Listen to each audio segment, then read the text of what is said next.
Acompanhe os programas de nosso acervo que são disponibilizados diariamente na internet e transforme seu lar no lar do Progredir Infinito. Inscreva-se em nosso canal no YouTube, youtube.com/Seitonoi Brasil. Curta nossa página no Facebook, facebook.com/SNI Brasil e acesse sni.org.br. Programa Seitonoi na TV, a qualquer hora e em qualquer lugar, levando até você o modo feliz de viver em harmonia com a natureza.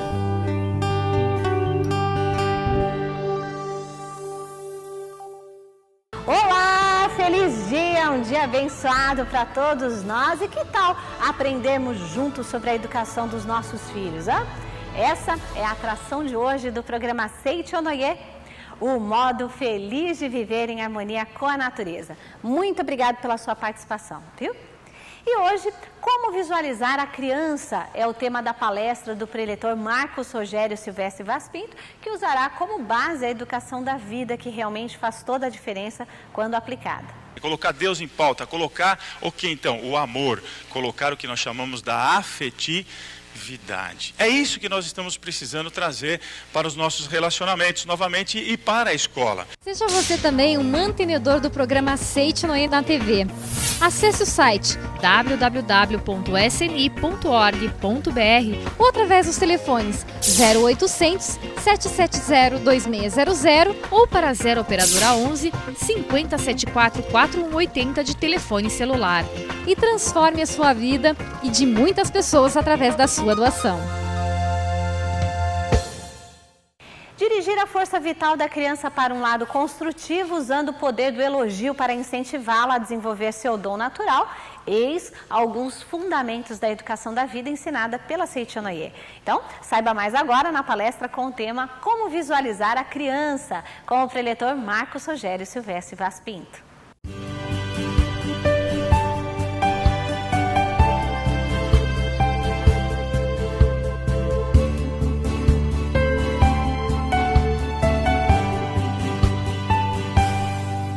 E hoje nós vamos estudar o tema Como Visualizar a Criança. E para isso eu vou utilizar então o livro Ensinando e Disciplinando os Filhos. Ensinando e Disciplinando os Filhos, do professor Keio Kanuma. Nós vamos direto aqui para a página, deixa eu abrir aqui meu livro, para a página onde está o capítulo Princípio Básico da Educação, que traz à tona a natureza do ser humano. Isso está na página 283. E, aliás, fazendo um parênteses aqui, daqui a pouquinho nós vamos trazer aqui no palco uma professora que foi diretora de uma escola que aplicou a educação da vida, e nós vamos mostrar para vocês o resultado que ela conseguiu aplicando o ensinamento à educação da vida, tá certo? Bom, vamos lá. Nós aprendemos dentro da Seitonoi que nós nós como seres humanos, essa é a nossa visão principal, seres oriundos de Deus, ou seja, nós sempre olhamos os outros seres humanos como filhos de Deus. Então, aqui no capítulo, logo nesse início, ele diz: a base da educação, que eu queria deixar muito marcada para você que está assistindo o programa, a base da educação, pautada no que chamamos de educação da vida, consiste em acreditar que a natureza verdadeira do ser humano, da criança, é de bem absoluto, de harmonia perfeita. Nós acreditamos que somos filhos de Deus, criados à imagem e semelhança de Deus. Para quem é cristão, sabe que, por exemplo, no Gênesis capítulo 1, Deus criou o homem à sua imagem e semelhança. Lógico que no Gênesis capítulo 2, há aquela passagem que então Deus criou o homem a partir do pó da terra. A isso, nós chamamos então de Gênesis 1, do mundo da primeira criação, e Gênesis 2 do mundo da segunda criação. O mundo da primeira criação é um mundo perfeito, que todas as coisas se desenvolvem de acordo com a vontade de Deus. É quando nós deixamos Deus agir na nossa vida, sem interferir com medos, com dúvidas, com incertezas. Será que eu consigo? Será que eu não tenho que fazer mais isso? Será que eu não tenho que diagnosticar desse jeito? Então, nós seres humanos sempre procuramos agir de forma cerebral, racional. Então, quando a gente age dessa maneira, a gente vai viver naquele mundo criado lá no Gênesis capítulo 2. Ganharás o pão com suor do teu rosto. Ou seja, se vira. Não está querendo ajuda, você vai ter que fazer do jeito que você quer. Eu não vou interferir. Está aí o amor de Deus, que é um ser que é de absoluto amor. E quem tem absoluto amor, liberta aquele que ama. E não escraviza o que ama. Então Deus nos deu liberdade para agirmos do jeito que nós desejamos.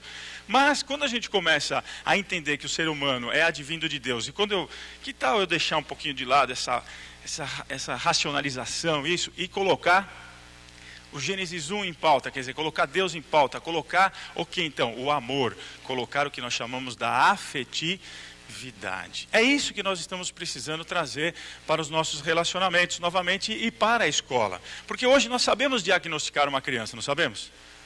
Ela é isso, ela é assim, ela tem tal síndrome, tal isso, tal aquilo outro, ou um ser humano tem isso, tal. Então a gente olha o mundo que nós chamamos aqui, para você que está assistindo, de mundo fenomênico, que é o mundo que o professor Keio Kanuma chama de mundo simbólico. O fenômeno é um símbolo. Então quando a gente olha um símbolo, o que a gente tenta fazer? Por exemplo, você que veio pela primeira vez, viu o símbolo da Seichonoye estampado aqui no púlpito, você olha aquele símbolo, o que você já pergunta? O que é isso? O que representa? O que está querendo dizer para mim? O que quer dizer o alaranjado? O que quer dizer a estrela? Por que a estrela é verde? Você interpreta o símbolo.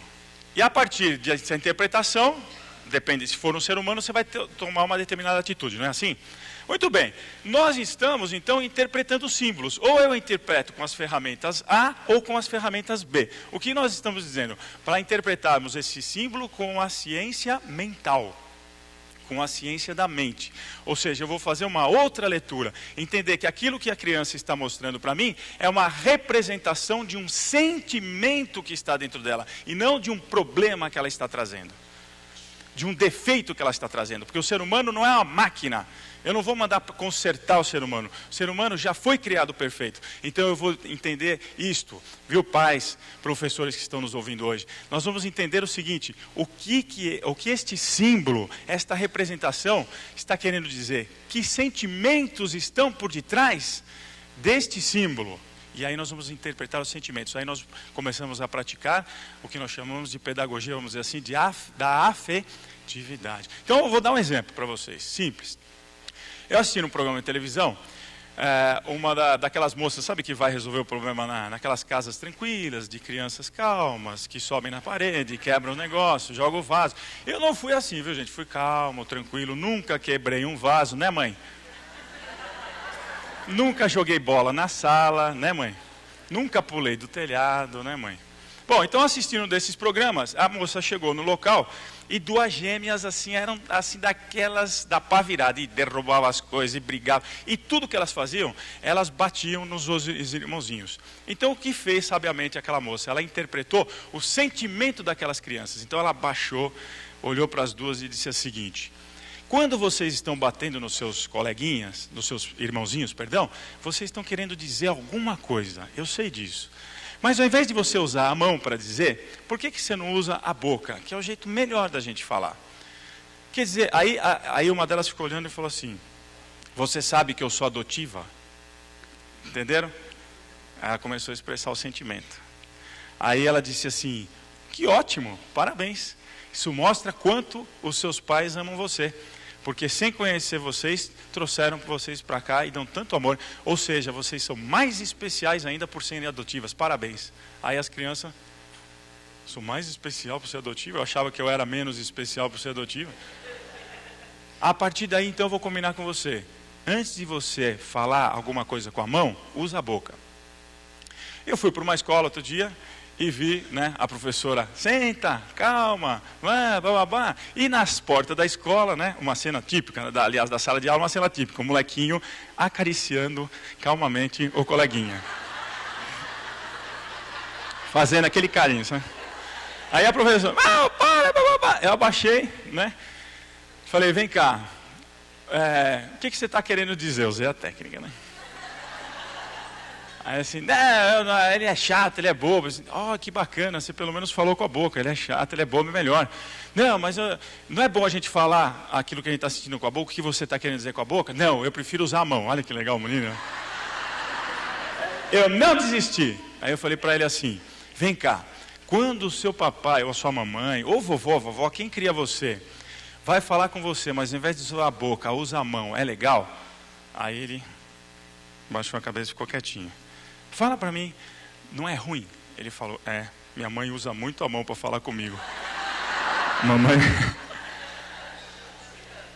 Então eu disse, então, você viu como não é legal? Então, se não é legal, mesmo que o menino seja chato, você fala assim, você é chato, eu não gostei do que você fez. Fala com a boca, assim, entendeu? Porque se você tem coragem para bater, significa que você já é corajoso, que é uma grande coisa. Mas se você tiver coragem para falar, mas sem ficar bravo, fala, eu não gostei do que você fez, é legal. Aí ele fez, virou para o menino, eu não gostei do que você fez. Aí o menino, tá bom, desculpa. Ele, tá bom. Aí, não foi melhor? É mesmo, é melhor assim, né? Então tá bom. Vocês entenderam? Assim fala o professor Keio Kanuma no livro. Ele diz bem isso assim, nós temos que aprender a visualizar, primeiro ele diz isso, a visualizar a perfeição que está por detrás da criança e depois interpretar os sentimentos que estão por detrás daquela ação e a partir de interpretação do sentimento, porque quando você chega no sentimento da pessoa, você já puxou aquilo que estava incomodando ela, não é assim? Não acontece com vocês? Não acontece com você que está estudando educação, com você professor, não acontece isso? Alguém toca naquele sentimento e aí você às vezes até chora. E quando você chora, parece que tirou aquele fardo de você, porque alguém tocou naquele sentimento. Então os professores têm que aproveitar o que a ciência traz de bom, mas têm que não abandonar a questão da afetividade. Então o professor ainda diz o seguinte, olha, mais do que visualizar, ele diz assim, eu gostaria que cada um de nós contemplasse, deixa eu achar a página até certinha aqui, opa, aqui, achei. Ele diz assim, olha, o poder dessa contemplação, então ele não diz nem mais visualização, entenderam? Ele diz contemplar. Quando você para num campo assim, você diz assim, eu estou visualizando essa paisagem maravilhosa, ou você diz, eu estou contemplando essa paisagem maravilhosa? Contemplando, entenderam? Então, nós vamos contemplar aquilo que a criança tem de melhor, acreditar que por detrás daquela aparência, mesmo assim existe a essência divina naquela criança. Então, ele diz, a contemplação da perfeição da pessoa, do bem absoluto que existe na pessoa, possui uma força concretizadora poderosa. Quando eu começo a contemplar a perfeição, o bem absoluto que está naquela pessoa, tem uma força poderosa que está lá latente e quando você contempla, você extrai. Então, às vezes, tem uma barreira entre a perfeição absoluta que nós dizemos e você. Qual é a barreira? É o sentimento. O que eu faço? Eu pego o sentimento e esvazio ele, e aí eu consigo fazer, então, com que a criança manifeste a sua perfeição. Outro exemplo também, vou mandar um abraço para as professoras da escola lá de Maxaranguape, elas pediram, Marcos, quando você fizer uma palestra, manda um abraço lá para Maracajaú, Maxaranguape, que é lá no Rio Grande do Norte, que é a nossa escola, que estamos trabalhando lá com 200 alunos maravilhosos, e um deles não queria assistir a aula de recuperação de português. E aí eu falei para a professora, puxa vida, por que ele não quer? Não, ele está meio revoltado, sabe? Mas ele me parece um menino assim, brilhante, sabe o rostinho dele brilhava? Parece um menino bem legal. Então, ele faz até poesia. E está de recuperação de português? Então, é estranho, não é? Vai ver que ele estava sendo reprovado porque não sabia o que era objeto direto, mas que ele sabia fazer poesia, ele sabia. E aí eu pedi para ele, traz a poesia aqui. Deixa eu ver, e declama, e a gente declamou, e ele me entregou escrito, e a gente foi falando, e nossa, que lindo, eu vou falar de você na televisão, eu vou levar você para o site da Aceitonoia, você é demais, isso é uma poesia linda, parece um cordel, sabe a literatura de cordel? A coisa mais linda que o menino fez, um poema para Monteiro Lobato, e estava de recuperação de português. Eu fico tão triste. E aí, não sei porquê, gente, depois que ele mostrou o poema, depois que eu falei que o poema ia para Aceitonoia, para o site, depois que eu falei para ele tudo isso, mostrei tudo, ele quis ir para a recuperação de português. Entenderam? Então, valorizar o ser humano naquilo que ele tem de melhor. Então, como eu prometi para vocês, eu vou trazer aqui no palco uma professora, a professora Cidinha. Vem cá, professora, que foi diretora de escola. Vem, dona Cidinha, que olha, é uma fera essa mulher, viu, gente? Está conosco há muito tempo já, dentro do departamento, ajudando aqui. Dona Cidinha, vamos contar para a gente um pouco da sua experiência. Como é que a senhora conheceu a Seitinoye? Como é que foi, dona Cidinha? Seitinoye eu conheci através da servente da escola. Essa servente me ofereceu o acendedor na época, 209, e realmente eu não interessei, não fiquei em ler a revista. Coloquei na minha gaveta. Mas o dia que eu precisei, a cobrança dessa servente comigo, realmente eu peguei, li a revista, estou aqui até hoje. Maravilha, né? Então vamos lá, é assim, o antes e depois. Dona Cidinha, antes de conhecer, de ler, como diretora de escola, né? E depois? Antes, eu era uma diretora chata, braba, exigente. Aluno comigo não brincava. Quando chegava na diretoria, desciam chorando de medo da diretora. Depois, com a aplicação da pedagogia da Seitinoye, eu resolvi dar amor para a escola. Uma escola de 4 turnos, 2.000 alunos. E realmente, das 7 da manhã às 11 da noite, a partir daquele momento, foi só felicidade. Olha só, vamos lá, para a prática, né, dona Cidinha? Vamos na questão da prática, para quem está assistindo a gente saber o que a gente tem que fazer. A senhora disse assim, os pais não compareciam na escola também, do jeito que a senhora era brava, nem eu queria comparecer. Mas aí a senhora mudou, né? E os pais começaram a comparecer, inclusive 95% dos pais iam às reuniões de pais, né? Como é que foi essa mudança?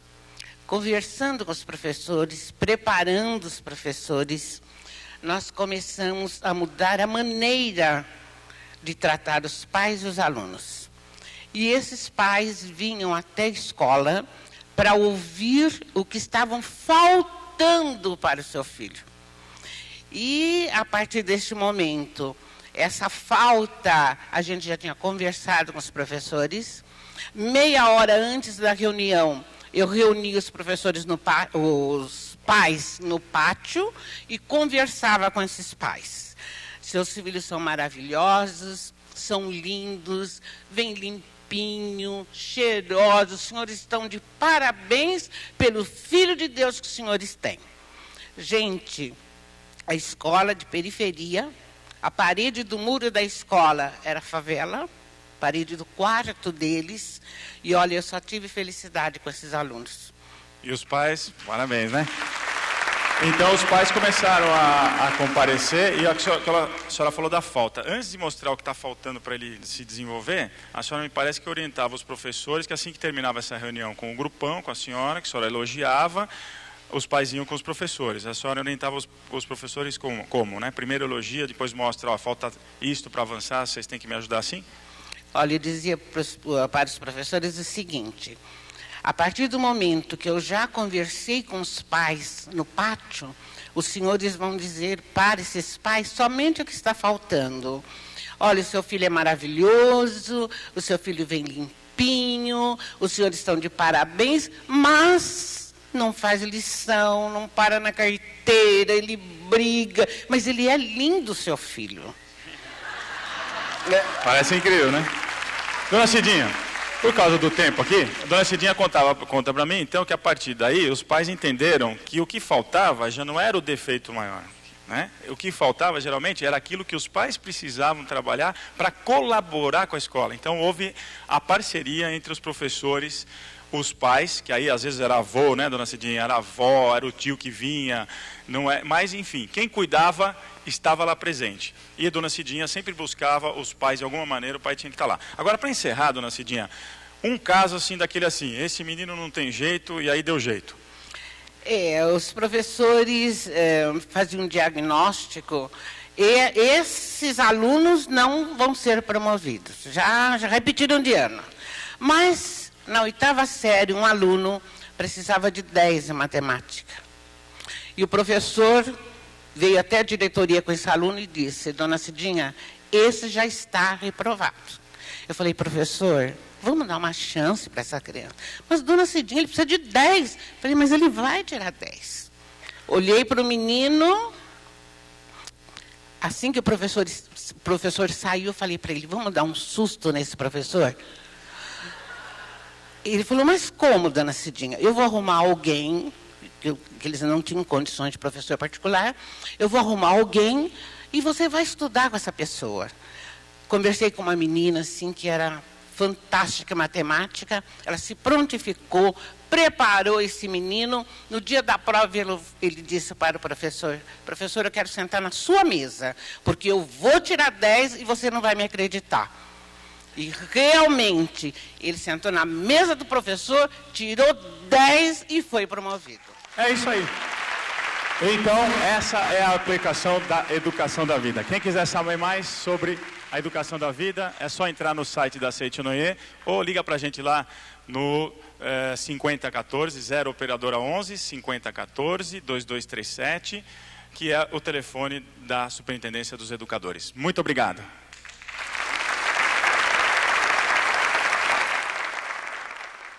Então, tome posse do seu dia, faça escolhas com base na ética e mude sua vida usando as leis mentais. Essas e muitas outras dicas você sempre encontra no programa Seitio Noye, o modo feliz de viver em harmonia com a natureza. Muito obrigado pela sua participação. Eu tenho plena convicção que muitas coisas boas aí se manifestarão na sua vida. Então vamos praticar, hein?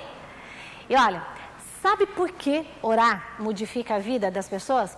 Porque é o momento em que nos voltamos para a nossa origem, de onde essa vida veio, que é Deus. Então vamos juntos ao nosso momento de oração.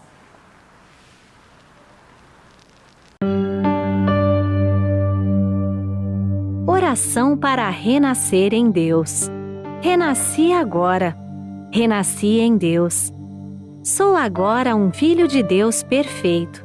O velho eu se foi e nasceu o novo eu que é filho de Deus. A vida de Deus é a minha vida. Logo, sou sempre saudável, forte, dinâmico e jamais acontece de eu adoecer, sentir cansaço ou envelhecer. Muito obrigado.